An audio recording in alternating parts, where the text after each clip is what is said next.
我忽然开朗，我觉得心里的一些抱怨啊，一些烦恼，我马上就挥之而去。赞助是不可能的。那我说赞助不行，能不能投资呢？他说那你怎么还我呢？怎么回报呢？在台下呢，我觉得他越来越女人味了。生活上是一个很细腻的一个人，他把自己的生活真的是安排得井井有条，能讲一些心里话的那些好朋友。也不比巴黎，也不比才是个样子，一样投入个付出。在今年的8月份呢，他又接受了一个新的角色，就是担任红楼团的团长。我回来以后到了床上，我睡不着，我脑子里边都是事情。他基本上和我们没代沟，特别能够理解我们年轻人的心态，有的时候甚至比我们还时尚。这是我自己历时1年多时间绣的这个。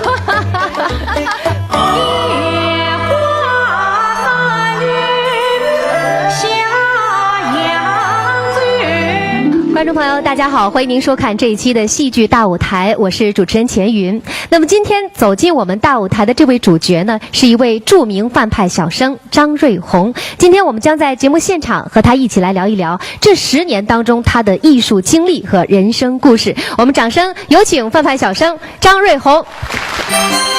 欢迎你，瑞红。你好，你好。张瑞红，上海越剧院的著名范派小生。2011年11月，他凭借在越剧现代戏《秋色渐浓》中的出色表现，在第12届中国戏剧节上获得了中国戏剧界优秀表演奖。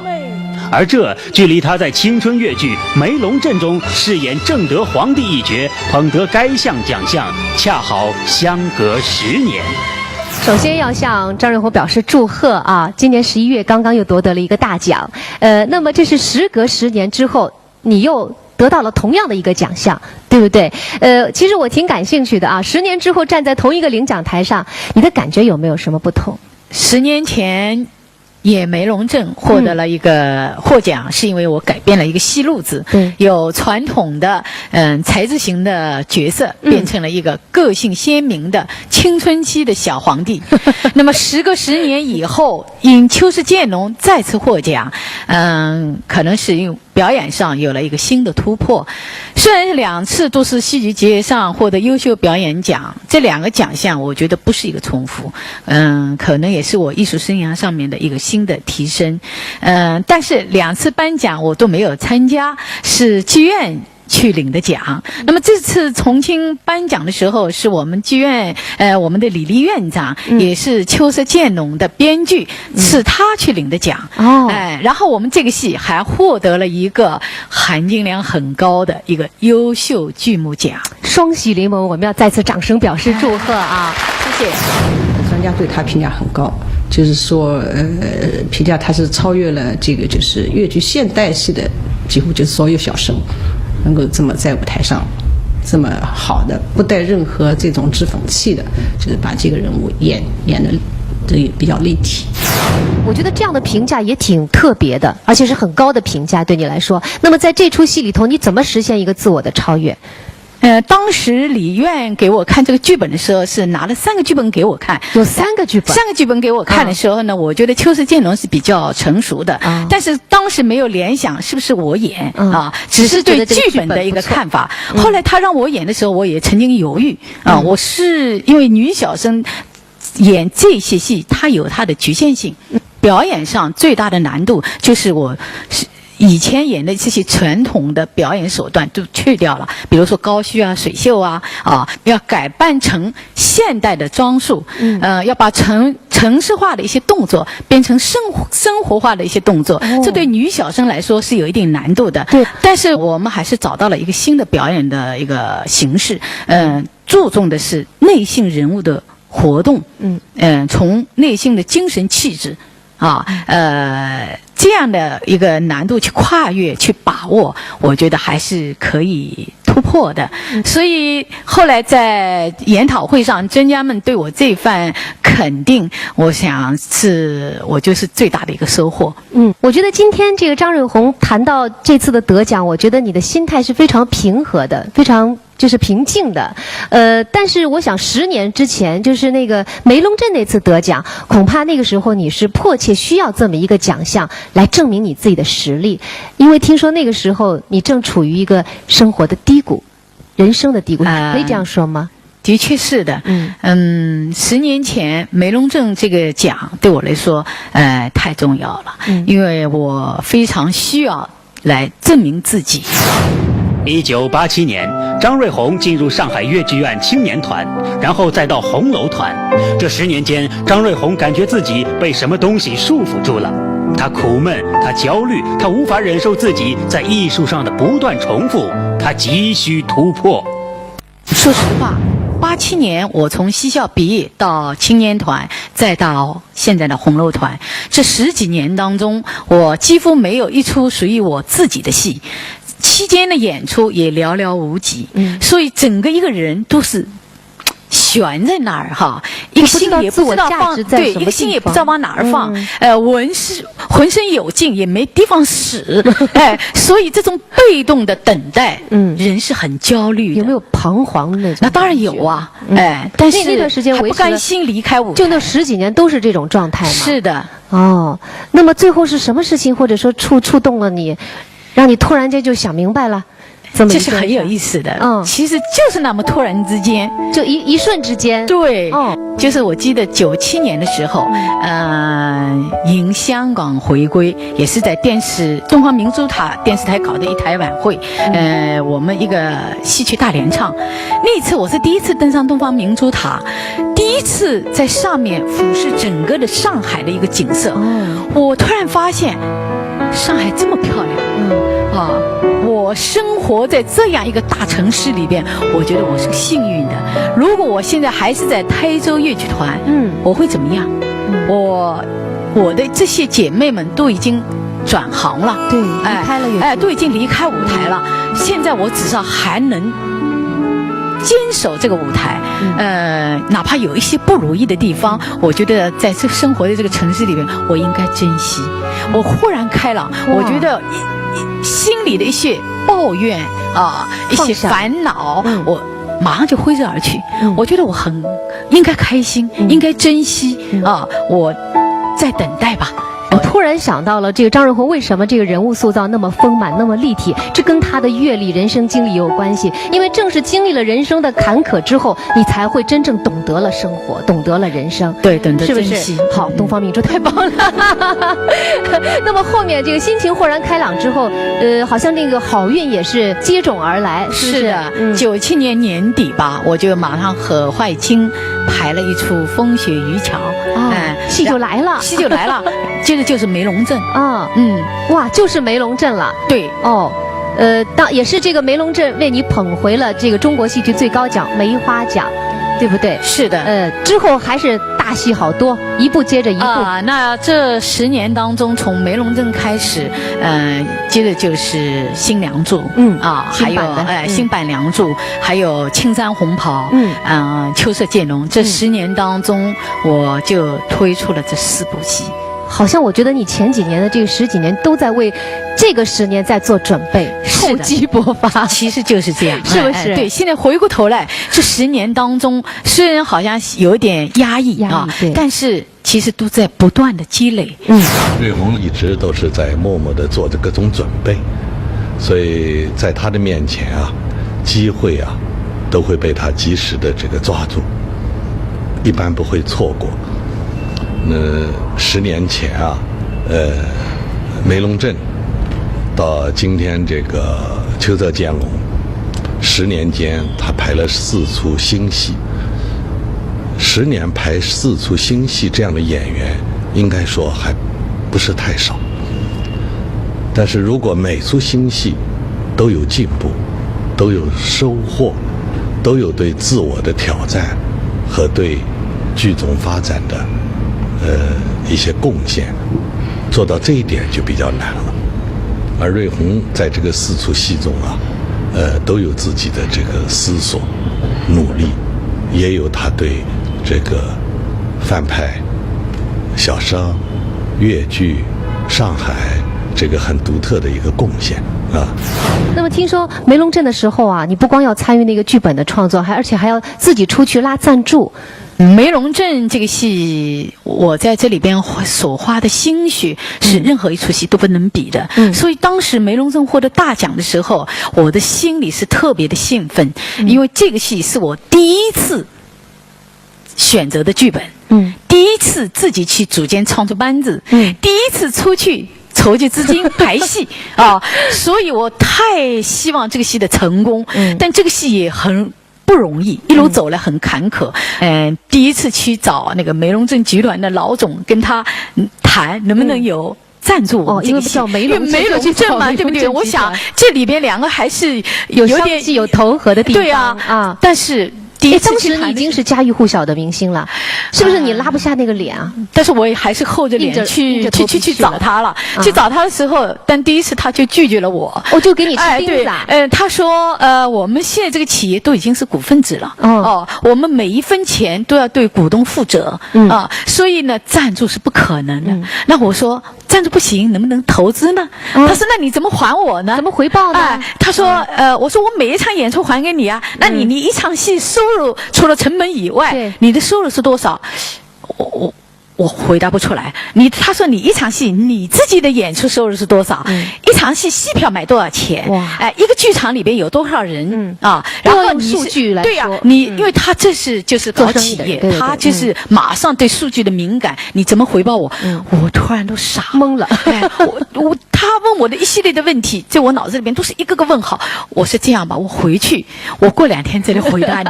好，你说我演的都是古代的才子佳人，我哪知道这个？所以我回去以后，我就去了解，我就去学，然后过2天我再去找他。他看着我一次一次的过来谈，他也感动，真诚感动，对，感动了。那真的是他真的是拼了，应该这么说。瑞红本来做事就是非常认真的一个人，然后他对舞美啊、服装啊，方方面面，就整个戏的操作都是他一手在操办，所以非常辛苦。他自己还要演主角，然后在选角的时候呢，当时他选到我的时候，不瞒你说，我其实压力也蛮大的。因为当时这个戏我看了剧本以后，这个戏是一部青春剧。当时我们几个人都已经30几岁了，我觉得自我感觉好像演这个戏是有点累了，就是说觉得不太适合。但是瑞红呢，她给了我信心，就给了我很多帮助，然后让我有自信的，非常完美的去呈现了这部剧，我非常感谢她。这个戏虽然我觉得是一种，对我来讲。都是很新的一些课题，让我去攻克，对，去做。但是正因我尝试了，去学习了，其实今天回过来讲，它也是一笔宝贵财富。对，到事隔5年以后，我再去搞青山红袍的时候，就有积累了。所以在操作青山红袍的时候，我就自如很多了。不容易，真的不容易。好，刚才说了，这个10年当中，演了4出戏，对不对？其实他们都是你艺术道路上的4座里程碑，正是他们托起了你这个精彩的10年。对。那么在这个10年当中，其实你有和很多的这个花旦演员合作过啊，能不能数一数你的这些老婆们？舞台上的老婆们。那我到上海第一次合作的就是陈颖，陈颖可以说是我的原配哈。她是你的原配啊？那当然了，我到上海第一次。还在戏校就跟他合作拍摄了一个粤剧电视连续剧《梁祝》。那一在天堂塔上说你归，你在家与小菊妹，长亭上面坐的美与兄是在的。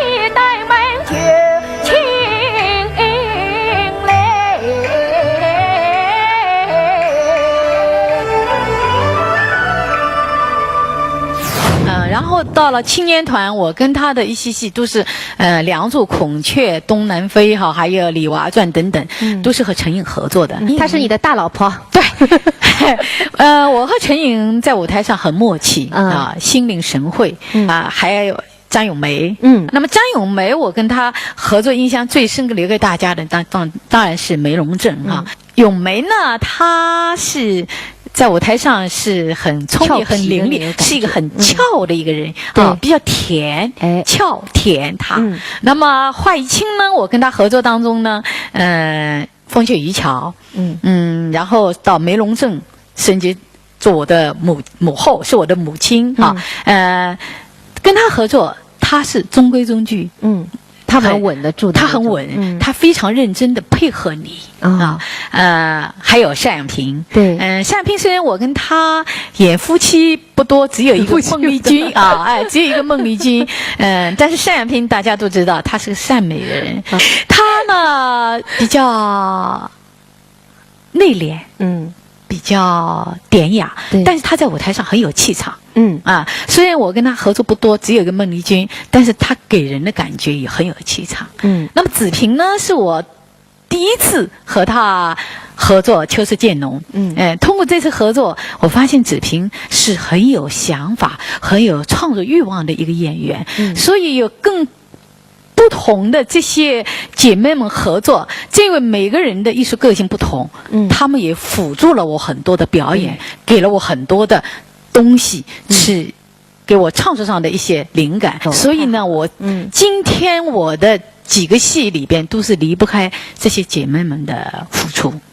那刚才呢是这个张瑞红说了他眼中的这些老婆们舞台上的好搭档们，想不想知道这些老婆们眼中你是一个什么样的相公？想知道吗？想知道。来，我们看一段视频。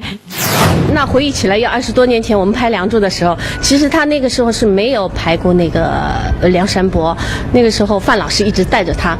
我当时他进来的时候，我还以为是什么香港小姐，真的是这样的。这个人很漂亮的。后来怎么是唱范派的，还要跟我搭档，我真的是觉得跟美女搭档很荣幸。后来我们在拍摄的时候，当时的时候，因为他没拍过嘛，他就一招一式跟着范老师，因为我们是2套一起拍的，就是同一个场景，老师一组，我们一组，他就按照范老师的一举一动、一招一式模仿的。在台上我感觉他是比较男人味十足的一个女小生。但是在台下呢，我觉得她越来越女人味了，因为平时以前的时候，我感觉她一直穿牛仔裤比较中性打扮多一点。现在我越来越觉得她比较女人味十足，一直穿裙子。她是一个很有思想的一个人，就是她的对人还是挺好的。你如果跟她做朋友，她一定是她帮你多。他是生活上是一个很细腻的一个人。台中我们合作不多，我基本上都是以跟钱惠里夫妻当比较多，但是跟他就是紫玉钗是那个患难那个朋友，然后梅龙镇是我演他的母后，然后只有孟丽君我们是演夫妻档，然后前2天我们在拍那个剧照的时候，我们2人同时因为私底下有时候我演过他的那个梅龙镇以后，我们平时我们都叫他儿子，他叫我老娘的。我说儿子，我们演都有从来没演过那个很好的演员夫妻，我们难得有那个孟丽君演唱夫妻，我说我们连夫妻照都没有。但是我是那天是拍了那个女装嘛，他说来我们合一张，偷偷的合一张夫妻照，然后2人很开心的合了张夫妻照。所以舞台上的搭档不是很多，但是私底下我们确实是非常讲得来，能讲一些心里话的那些好朋友。生活当中的瑞红，其实她是一个很细腻的、很女人的一个人。她把自己的生活真的是安排得井井有条。因为当时我们在院里的时候都还没有结婚嘛，我跟她住一个寝室里面。那她不但把自己安排得很好，还照顾到我的那个生活起居。她真的是非常细心、非常细心的一个人。她放的东西都是很仔细的，然后床都是铺得干干净净的，反正都是很有那个条理的这么一个人，不像我就是有点稀里哗啦的这么一个很出手出脚的，真的跟台上完全是2回事儿。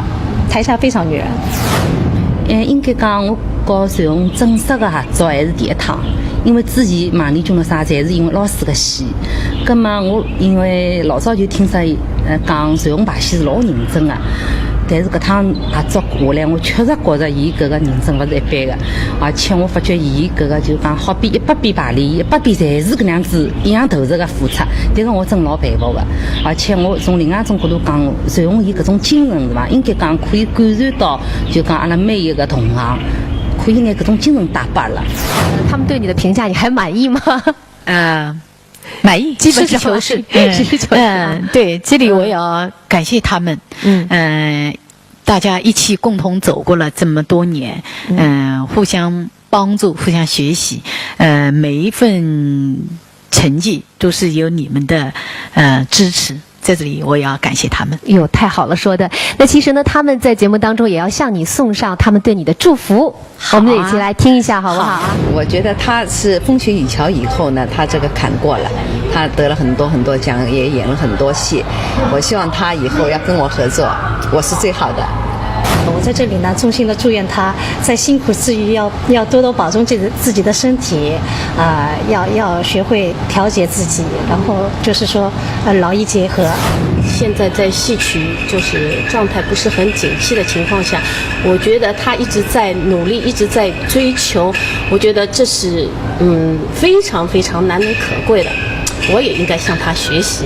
就像我们这些姐妹都会在工作中很好的去配合他，支持他。我想今后应该讲，假使有大师的本事，希望还是应该有机会一道合作。其实除了他们啊，这个在张瑞红的艺术道路上，还有很多人一直在你背后默默的支持你和帮助你。今天呢，我们也请到了其中的一位，他在艺术道路上曾经给予你很多的指点，他就是上海越剧院的著名唱腔设计陈军老师。掌声有请陈老师。陈老师你好。你好，请坐啊。陈老师一直是幕后英雄是吧？今天属于是曝光了。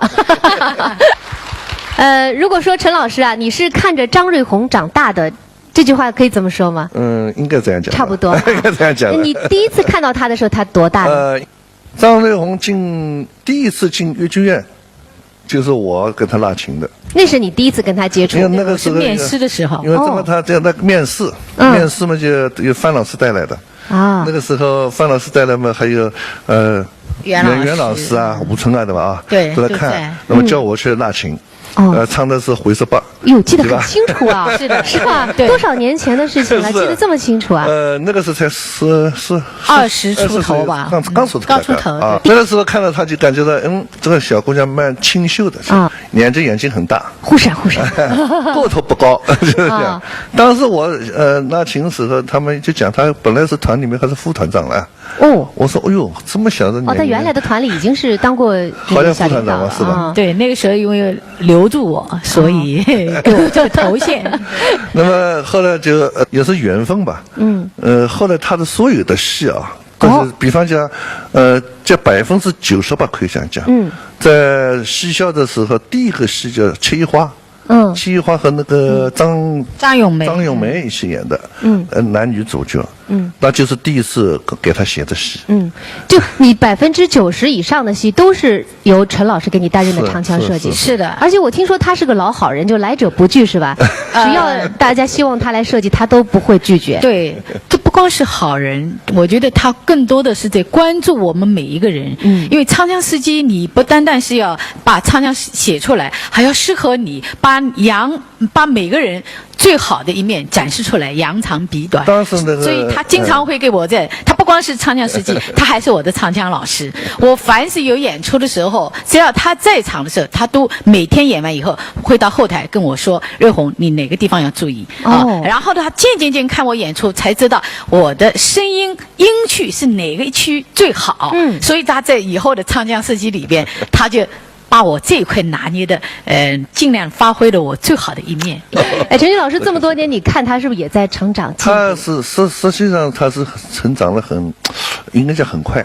在继承传统的地方，比方梁祝啊，比方孔雀东南飞啊，他是老师的每个动作、每个唱、每一个小的东西都学下来，越像越好，这一点它是非常好的。这是在继承，这是一个继承上。但是在搞新创作的时候，他不会放过任何一个创新的东西。你搞的创，比方我第一次搞秋叶花的话，他就感到里面有几段创新很新，他感到很好。后来我们搞了很多戏啊，比方说那个什么风雪雨桥啊，青山红袍啊，还有那个宝玉夜记啊。就宝玉夜记那个时候我在戏校，就是玉虎的祖虎的，我是见客去的，我是上课去，他就赶到戏校来。很远的赶到戏校来，跟我商量这个戏怎么，他提出一些要求。而且对这个戏他自己还有自己的看法。很有主见的一个演员。很有主见，参与性很高。这个很有主见，也有时候也很固执。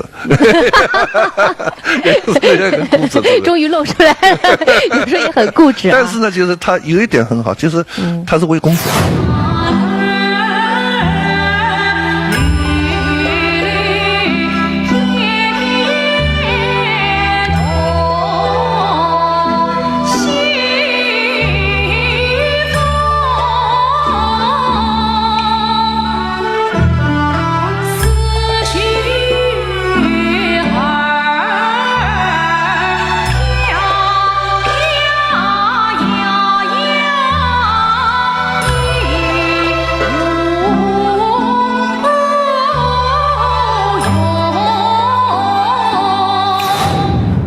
张瑞红应该可以这样说嘛，就是说唱腔其实也是人物辅佐人物的一个非常重要的组成部分。我觉得非常幸运的是，你有这么一位贵人，多年来在你的身边。是的，是不是啊？所以今天你能够有这样的成就，真是要感谢。我的每一步成长，每一个戏，一个跨越，都离不开陈娟老师对我的帮助，还是要谢谢陈娟老师。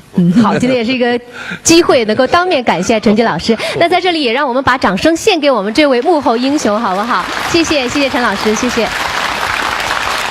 在今年的8月份呢，他又接受了一个新的角色，就是担任红楼团的团长职务。演出完了以后，我回来。明天还有什么事情？今天发生了什么事情？然后谁跟我说过哪一件事情？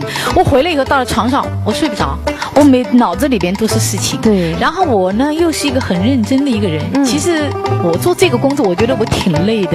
然后有一次呢，也许是我的问题，我太笨了，把老师气了哈。我记得我们第2场有一场扇子，老师就把那扇子倏砰一下，把扇子在地上。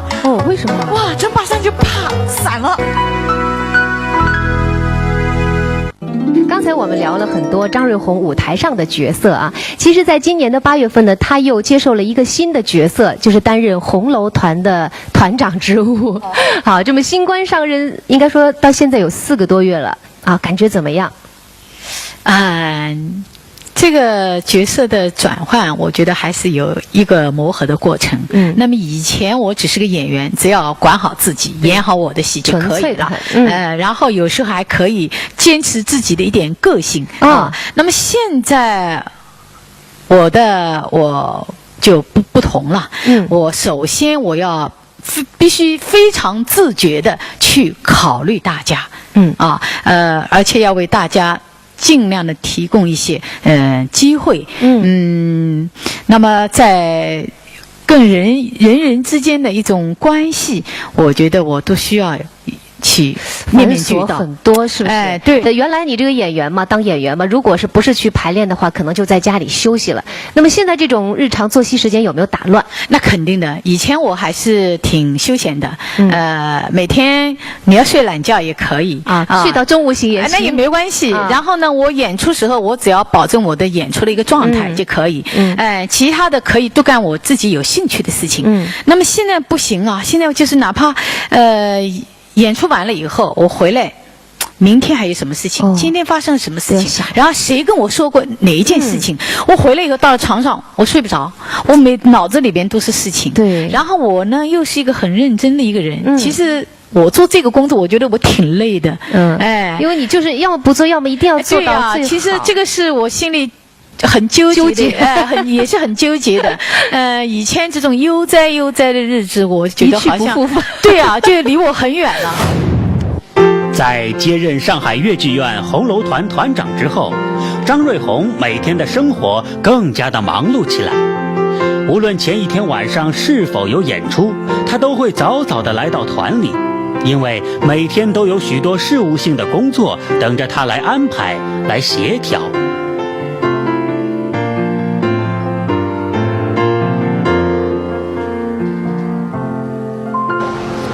往往午饭还顾不得吃，他就要投入到下午紧张的彩排中去。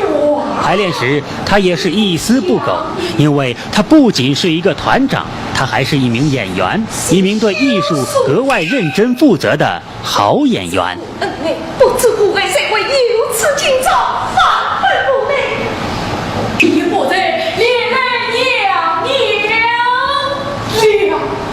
对他真的严谨呀。彩排完的张瑞红拖着疲惫的身体回到办公室，此时他还有一大堆的工作等着他来处理。张瑞红说，他当上团长4个月的时间里，已经用掉了几大本记事本了。这些记录的密密麻麻的记事本，都成为了他认真工作的最佳见证。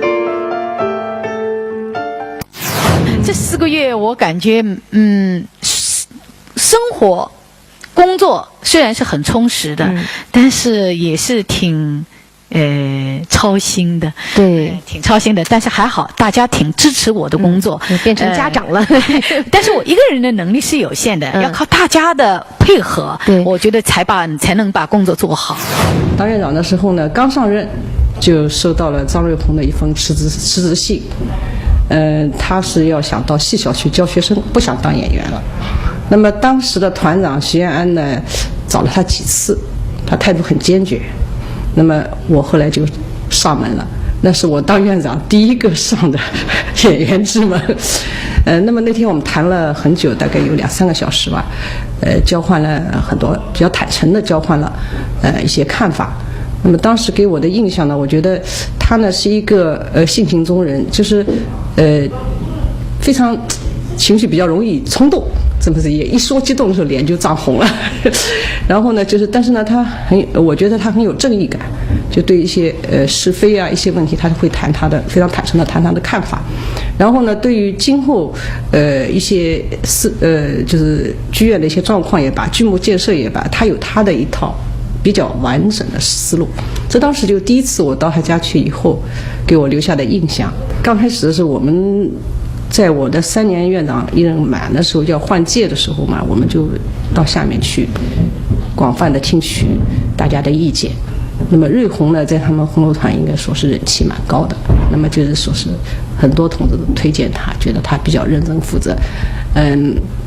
当然最大的问题也是觉得他脾气比较急躁，所以后来我找这个瑞红谈了大概有5-6次吧。就是刚开始的时候，我第一次找他，我说请他要出来当团长的时候，他第一句话就讲：“哎，不行的。”他说的：“我已经习惯睡了20多年懒觉了，我爬不起来的。”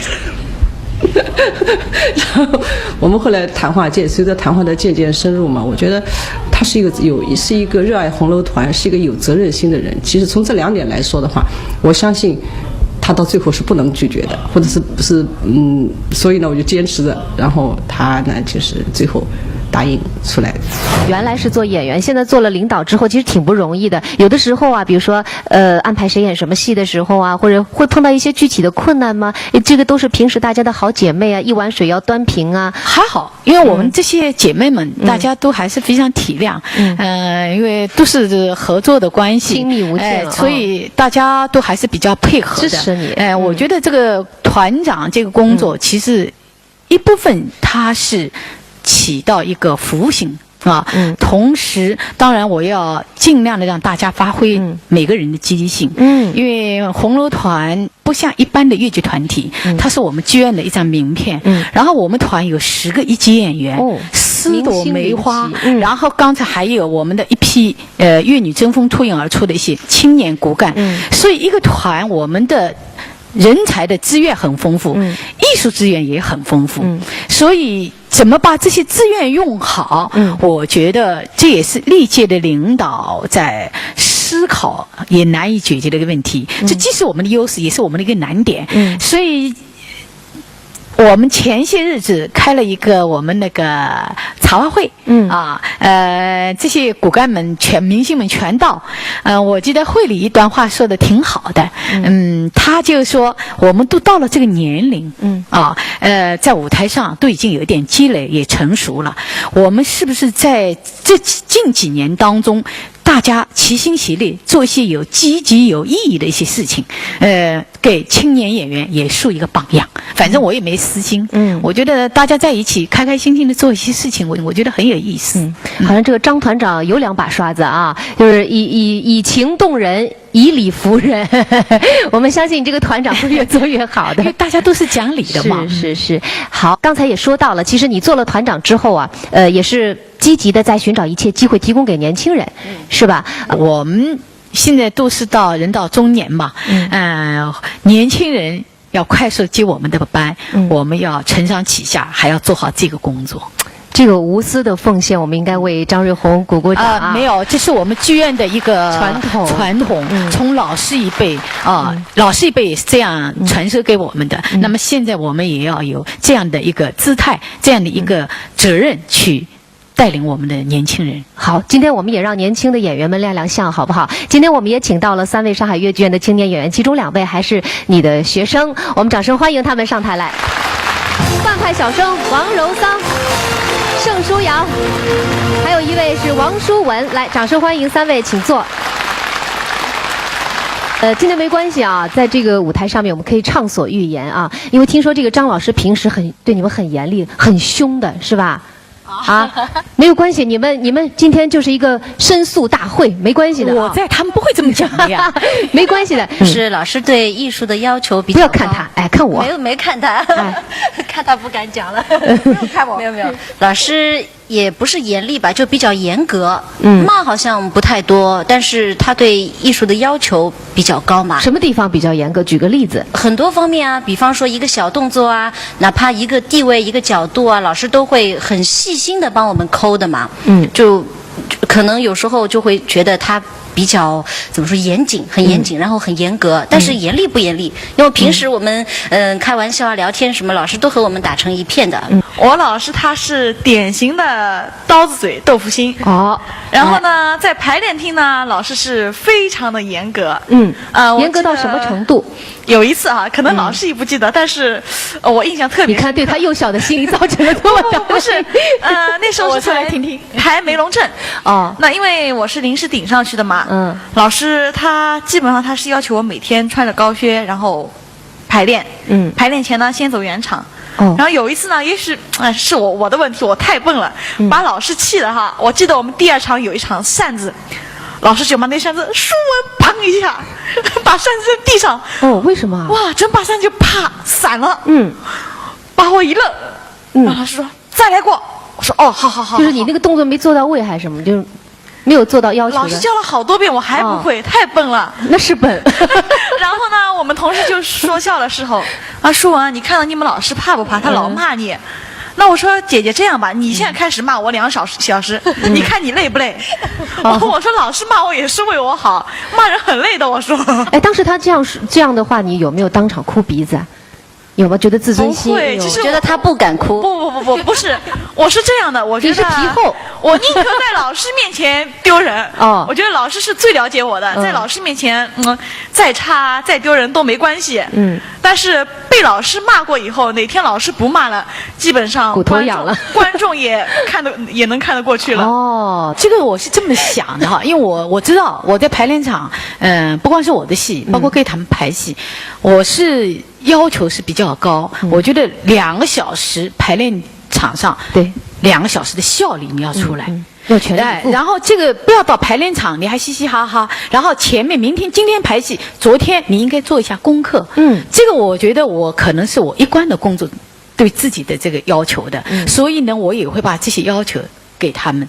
那个盛舒阳，虽然你不是反派小生，你是复派花旦，但是也看在眼里了，是吧？老师艺术上很严格，他生活当中是一个什么样子的人？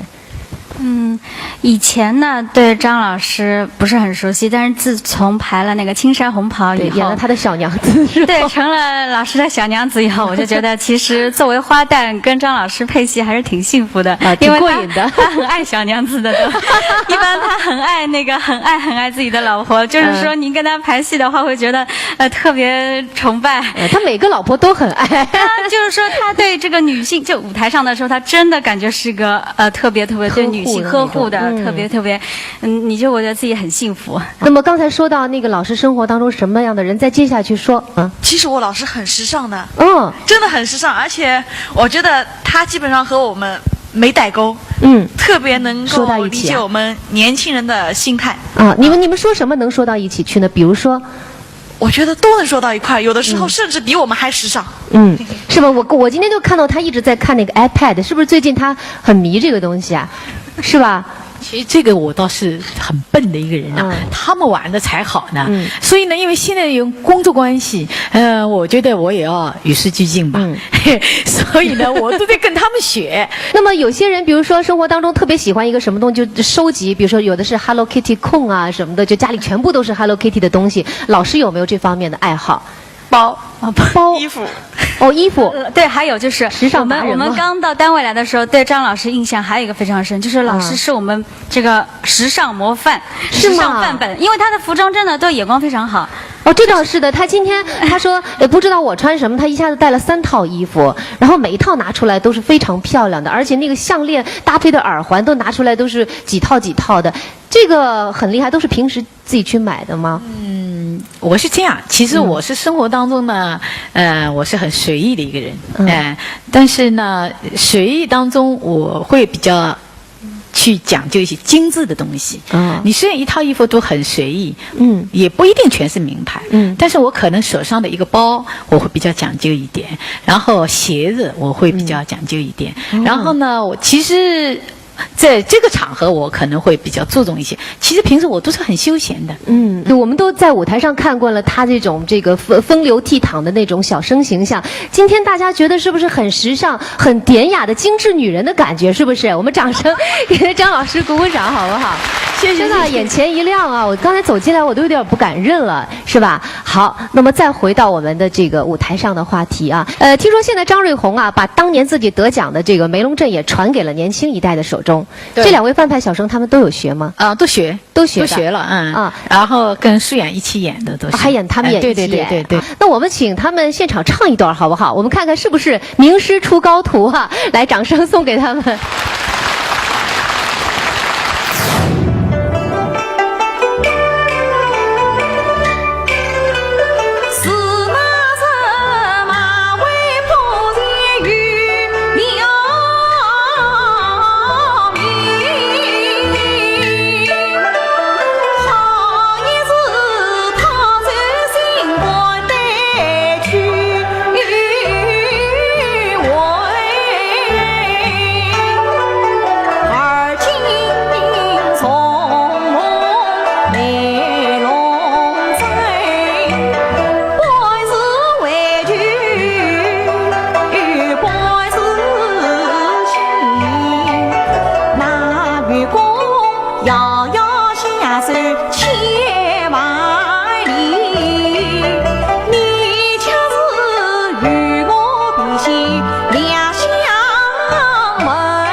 师稍微接触多一点，发现就是他有另外一种迷人的地方。哦，怎么个迷人？我听听你们眼中的啊。亲切。这是什么？你介绍一下。这是我自己历时1年多时间绣的一幅十字绣，不容易。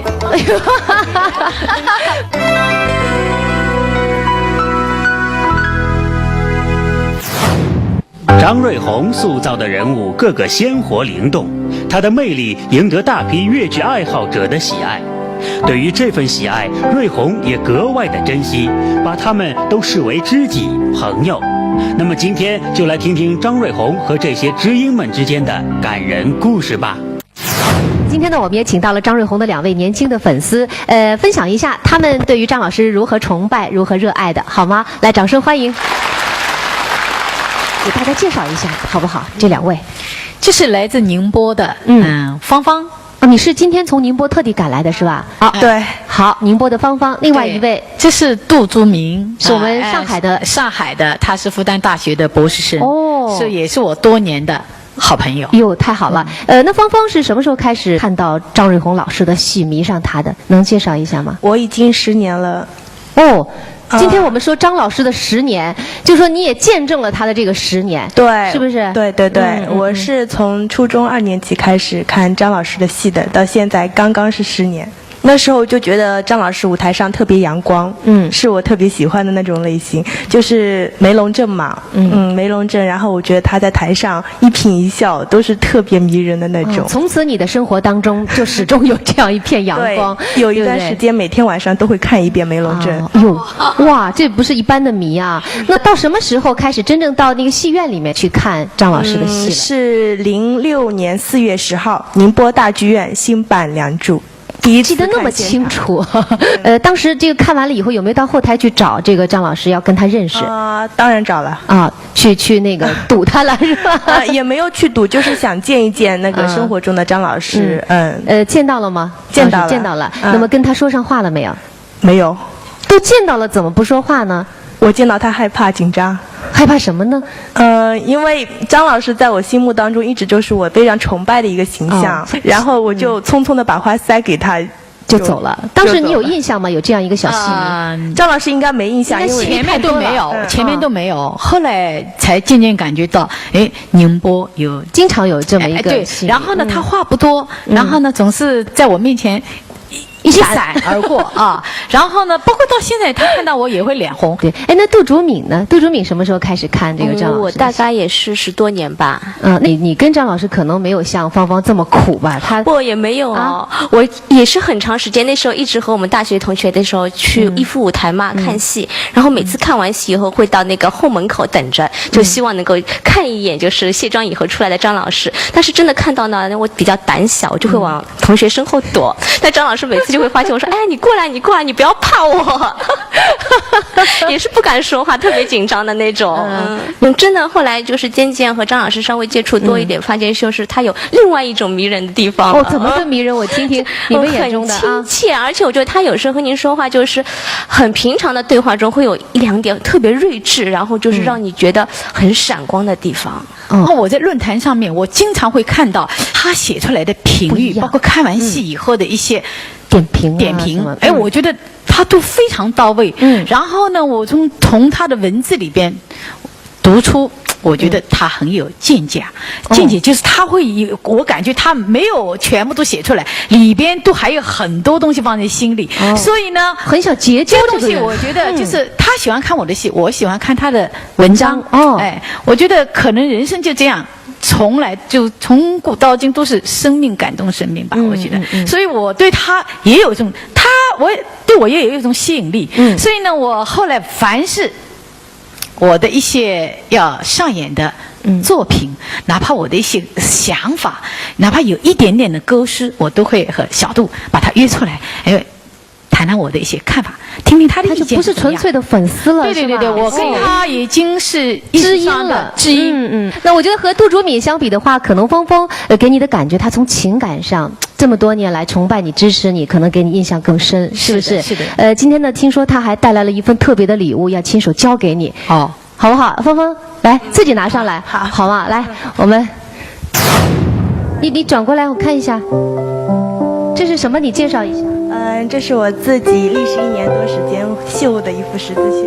历时1年多的十字绣啊！哇，我这个远看我就以为是一张照片。秋色渐浓的胡适达，而且还是第一稿的这个哎呀不容易。不是你这我觉得怎么会花这么长的时间来做这个十字绣？秋色渐浓这个戏，我觉得对张老师来说意义是非常不一样的，是他自己演那个第一次演现代戏，第一次突破传统小生的一个形象，而且对我来说也是有非常重大的意义的。我觉得是我第一次到上海来看张老师的一个原创剧目的首演，所以说我要把它记录下来。哇，真的是一幅十字绣，情义无价。对，来一个真诚的拥抱，好不好？看，我们也掌声送给我们的这位戏迷朋友，真的是非常珍贵的礼物啊！今天我们在这里花了很多的时间，共同回顾了这个张瑞红这个10年来的艺术道路和人生的故事啊。我觉得也让我们看到了你很多我们在舞台上看不到的一面。最后能不能用一句话来总结回顾一下这10年的感悟，好不好？只要你付出，就会有收获。这个是10年当中给我的最大的感受。好，我们也做了那么长时间了，我们是不是请张瑞红最后给大家唱一段，好不好？来为今天的采访画上一个圆满的句号。好的。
今天的访谈，我们看到了张瑞红舞台下的人生另一面。他是一个演员，也是一个团长；他是一个朋友，也是一位师长。我们衷心地期待着他下一个精彩的